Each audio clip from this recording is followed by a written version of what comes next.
Graça e paz, Deus abençoe a todos. Estamos de volta com a nossa leitura do livro de Apocalipse, Apocalipse de Jesus Cristo, conforme registrado por João. E nós estamos nos atendo aqui à introdução ainda, né?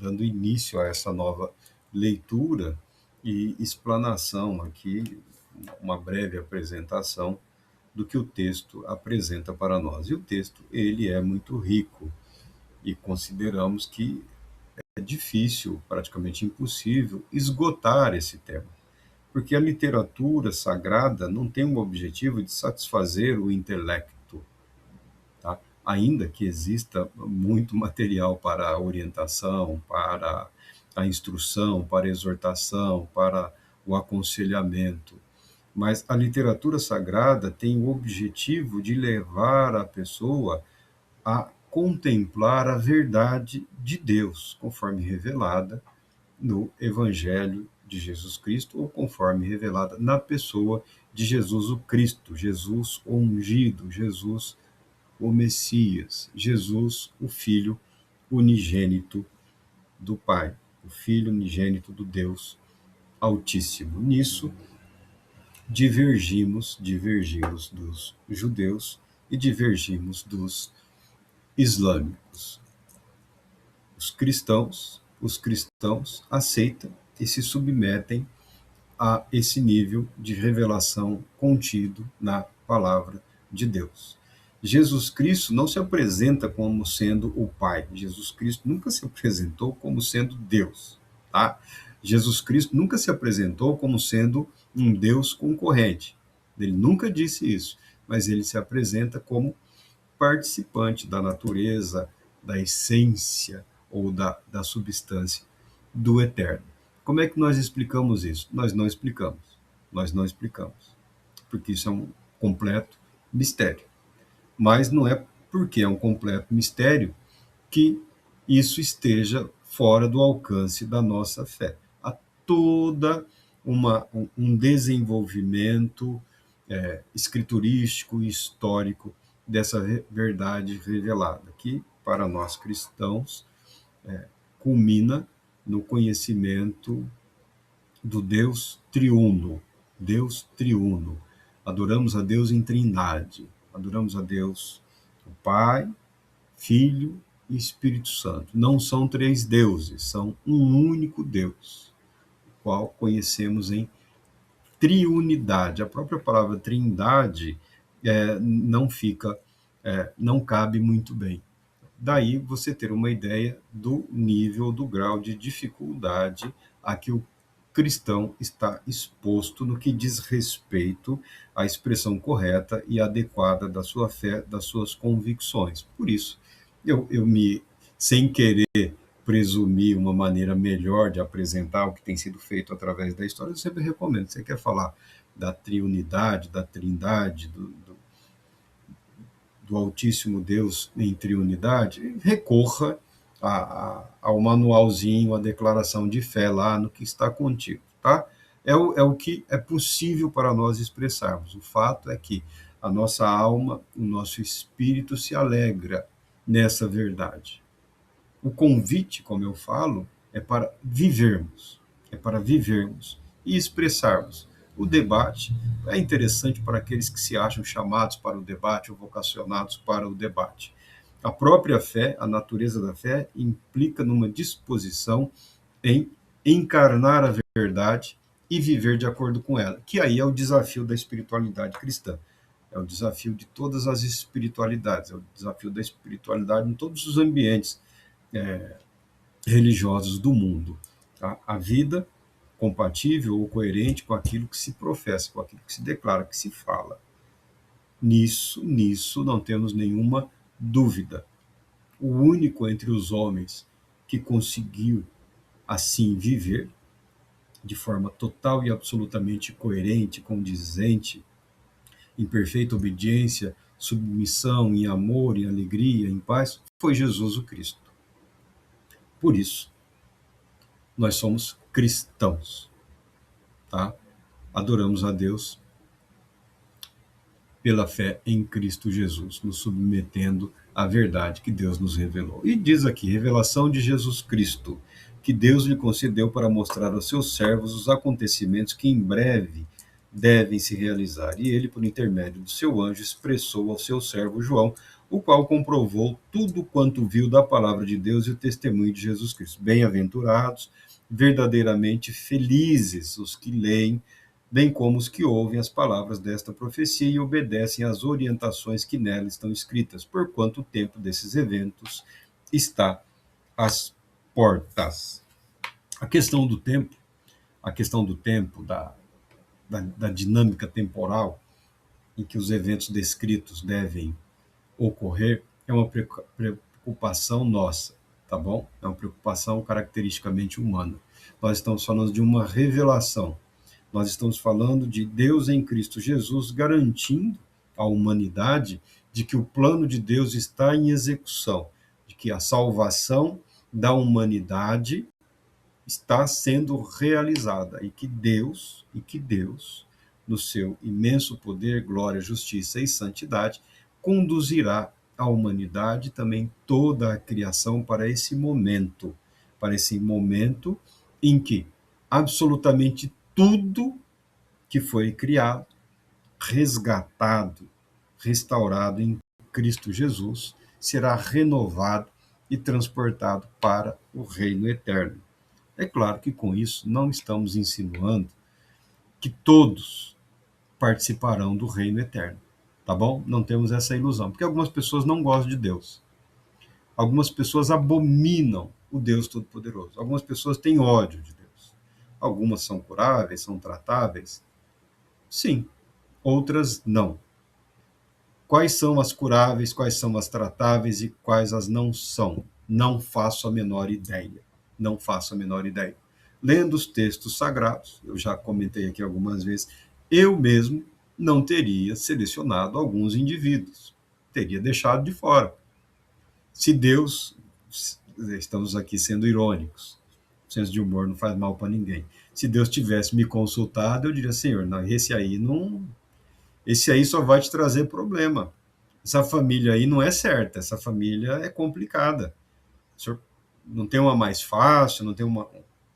Mas Deus, na sua infinita glória e sabedoria, decidiu como decidiu.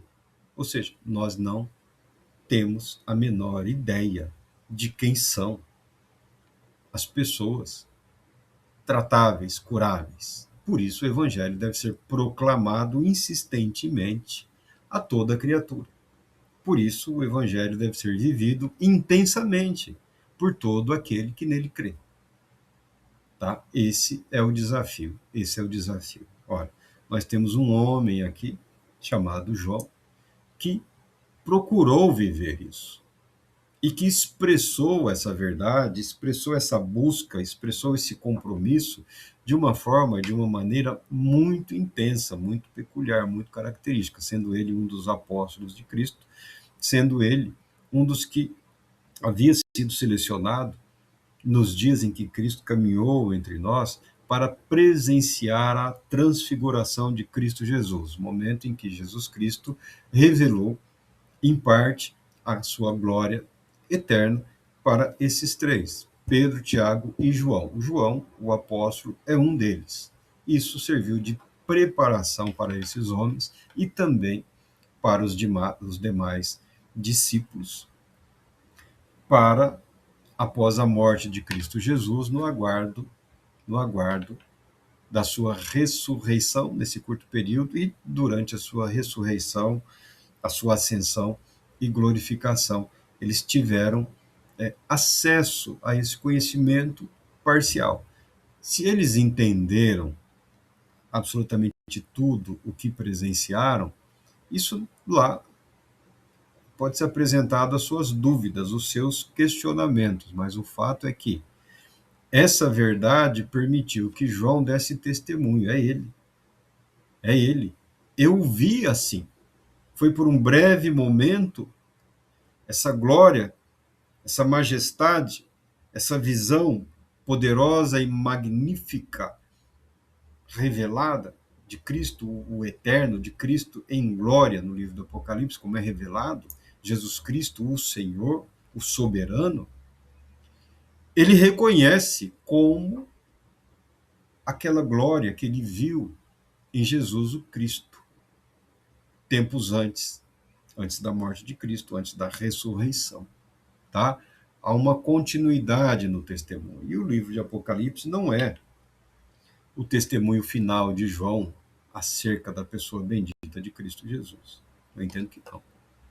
Eu particularmente entendo que o Evangelho de João, ele é de uma simplicidade extraordinária, mas ao mesmo tempo ele implica numa responsabilidade muito mais intensa, porque a revelação contida de Jesus, o Verbo, o eterno Filho de Deus, conforme é expressa no Evangelho de João, nos conduz à necessidade de uma disposição de nos submetermos de uma forma radical a esse Senhor e Cristo Jesus. Ou seja, a decisão, o elemento humano permanece aí livre. É a decisão de cada um, cada qual ao seu tempo, cada qual no seu momento. Mas a literatura profética tem o objetivo de nos alertar.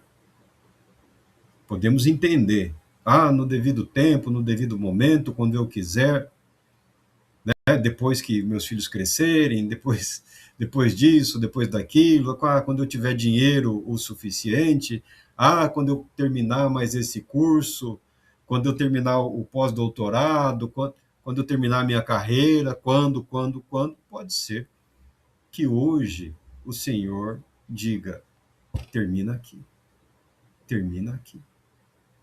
Então, o convite para uma vida intensa, o convite para um viver intenso, ele é permanente e ele é atual. Mas, se falamos dessa autoria, falamos das semelhanças. Os especialistas, os doutores, os entendidos, tem alguns que pegam o livro de Apocalipse e pegam o Evangelho de João, aí põe lá lado a lado, e o sujeito vai lá destrinchar o grego, a estrutura, o uso dos símbolos, ou as referências ao Antigo Testamento, e põe e chegam à conclusão que há divergências. Outros fazem a mesma coisa e encontram semelhanças, divergências e semelhanças, divergências e semelhanças. Eu entendo que é o mesmo autor em momentos diferentes, em níveis, no nível de maturidade ou de compreensão da verdade revelada diferentes. Por isso o evangelho pode ser mais simples e mais profundo, tá? Não que o Apocalipse não seja impactante, ele é impactante, porque o resultado na vida do vidente, do profeta, é um impacto impressionante, é um impacto muito grande, que ele é capaz de transmitir esse impacto, essa verdade, para as igrejas que estavam sob a supervisão dele, muito embora muitos autores, muitos aí eruditos, não gostem do livro de Apocalipse, eles não gostam do Jesus que eles veem. Aceitar que o eterno Filho de Deus se fez homem, se fez carne, viveu entre nós, morreu pelos nossos pecados, para a nossa salvação, para garantir a glória eterna, isso nós aceitamos. Agora, quando esse mesmo Redentor e Salvador expressa a sua glória como a do unigênito do Pai, o seu direito ao senhorio, ao governo, ao domínio, o seu direito de esperar a devoção, a gratidão absoluta e completa do coração humano, aí alguns já não, mas não agrada, tá bom? Não agradou. Nós tentamos justificar essa dificuldade de alguns, falando que os seus corações estão voltados para a paixão pelas almas, está voltado para a salvação do mundo, para a proclamação do Evangelho. O Evangelho é um só, porque Cristo Jesus é um só. São aspectos diferentes do mesmo ser. São aspectos diferentes. Em algum momento, Em algum momento, essa graça, ainda que superabundante, atingirá o seu ponto máximo. A graça, mais que suficiente para a salvação de todo aquele que nele crê, cumprirá em algum momento o seu papel. Em algum momento, ele se revelará, não só gracioso, santo, mas justo e poderoso, com o direito de reinar e de governar sobre toda a terra.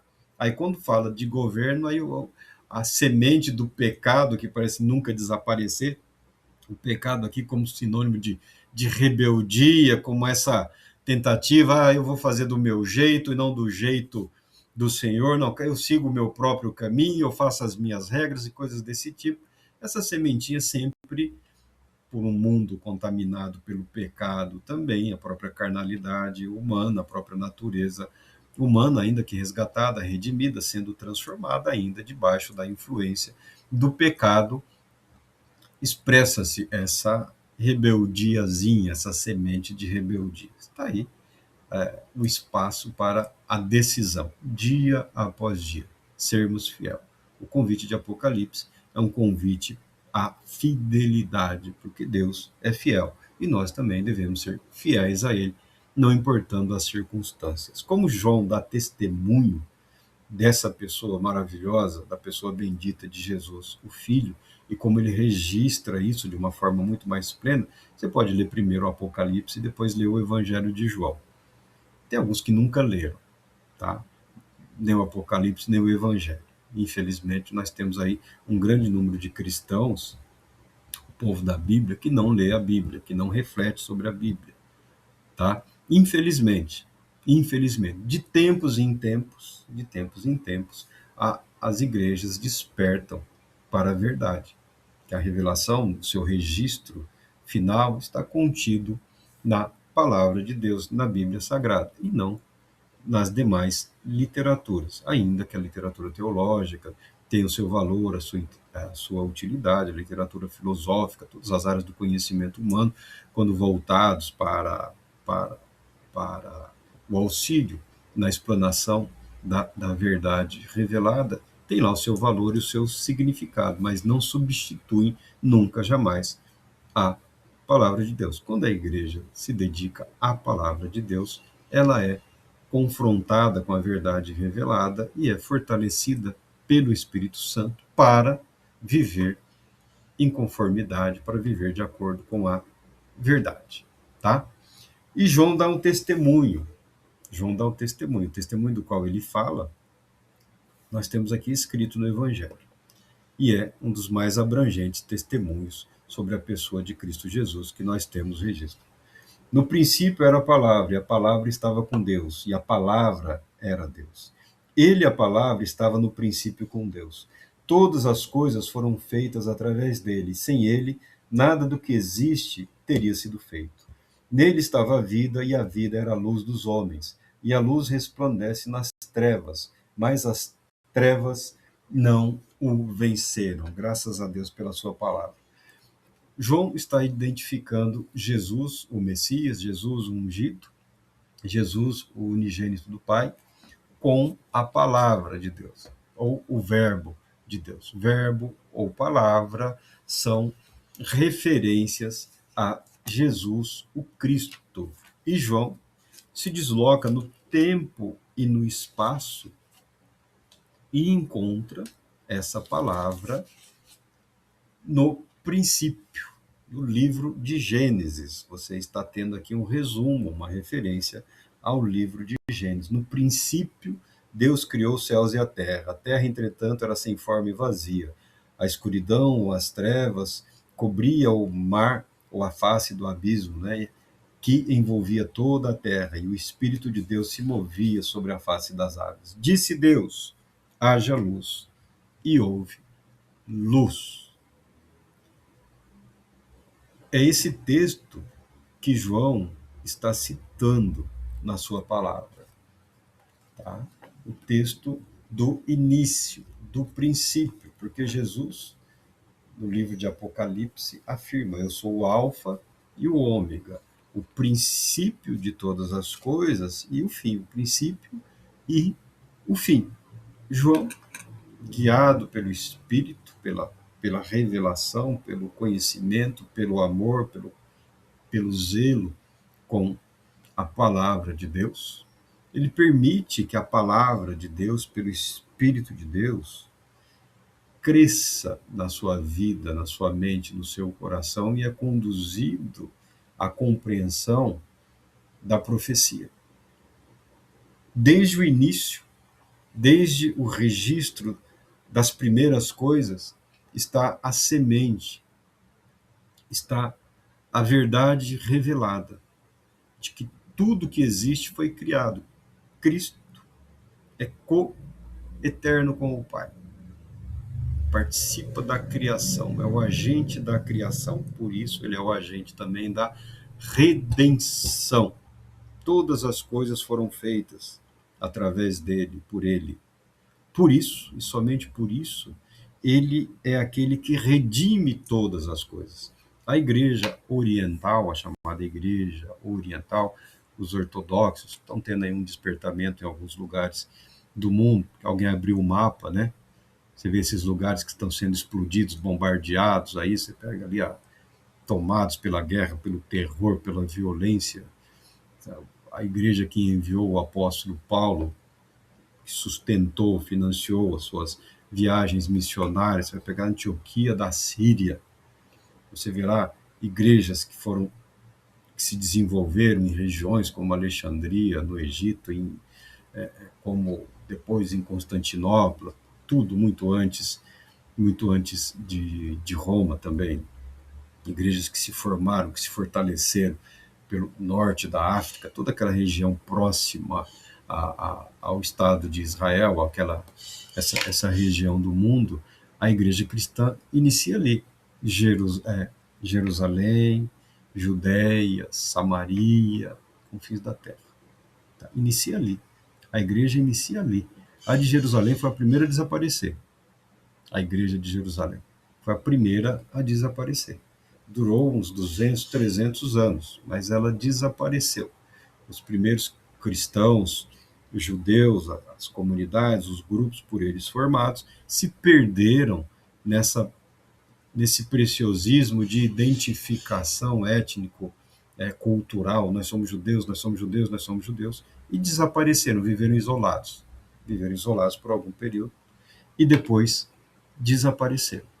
Tá? Inúmeras igrejas desapareceram. Inúmeros movimentos que pareciam que iam abraçar o mundo desapareceram, ou enfraqueceram, ou foram dominados pelo mundanismo, pela secularização. Isso é normal, isso é natural, é o que o livro de Apocalipse revela. O espírito da Babilônia, né? As inquietações político-econômicas e religiosas, essa mistura de político, poder econômico e poder ou influência religiosa.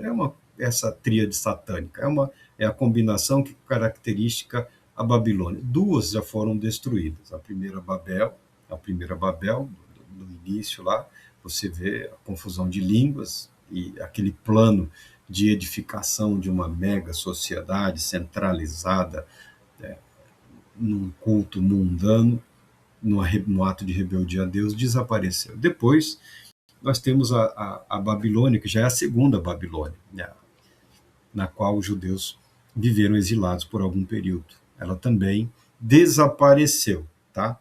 Desapareceu. Esse é um império político, econômico e religioso. Desapareceu. E todas as outras tentativas de império político, religioso, político, econômico e religioso também naufragaram.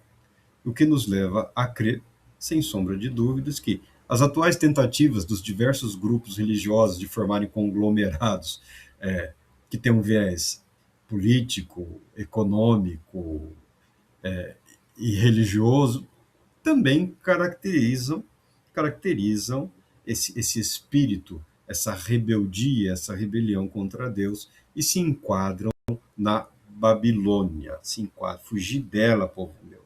Fujam do pecado, fujam da mentira, fujam do erro, fujam do engano. Não é uma questão geográfica, não é uma questão de nesse determinado lugar. Tem a ver com a índole, tem a ver com o ímpeto, tem a ver com o mundanismo, o espírito mundano, ou seja, rebelde a Deus, em rebelião à palavra de Deus, tentando construir ou alcançar os céus segundo o próprio esforço, desprezando os céus que se apresentam para nós, desprezando a revelação dos céus, a revelação de Deus. A nossa convicção religiosa, a nossa convicção teológica diz respeito à verdade revelada, muito mais do que a verdade transmitida pelo elemento humano. Transmitida pelo elemento humano, sim, desde que em coerência com a verdade revelada a nós, a humanidade, revelada em Cristo Jesus. Então, João, ele continua o seu testemunho sobre Jesus Cristo, sobre a revelação de Jesus Cristo, participando, sendo João um dos agentes da revelação, um dos agentes humanos. Em algum momento, Cristo Jesus se revelará a toda a humanidade num único momento, num único evento. E glória a Deus por isso, louvado seja Deus por isso, e aguardamos esse dia. Por ora, tal qual é descrito no livro de Apocalipse, Deus, porque ele é Deus e ele age dessa maneira, ele faz uso de elementos humanos, não que ele ou de elementos espirituais, como os anjos participam dessa revelação da transmissão desse conhecimento para João, de forma a preservá-lo de física e mentalmente de qualquer possível sequela, porque nós entendemos que as pessoas que querem participar desse conhecimento, dessa revelação, e não foram agraciados por Deus com ela, agindo por próprio esforço, agindo segundo as suas próprias expectativas meramente humanas, uma espiritualidade humana, mundana, terrena, carnal, demoníaca, via de regra, se envolvem em abominações teológicas e doutrinárias, sem considerar outras práticas altamente questionáveis. O que você está querendo dizer com isso? Permaneça na fé. O justo viverá pela fé. O justo viverá pela fé. A fé, conforme foi revelada por Deus em Cristo Jesus, está na sua palavra. João viveu o suficiente para ter essa compreensão da extensão do poder de Deus revelado em Cristo Jesus, da abrangência.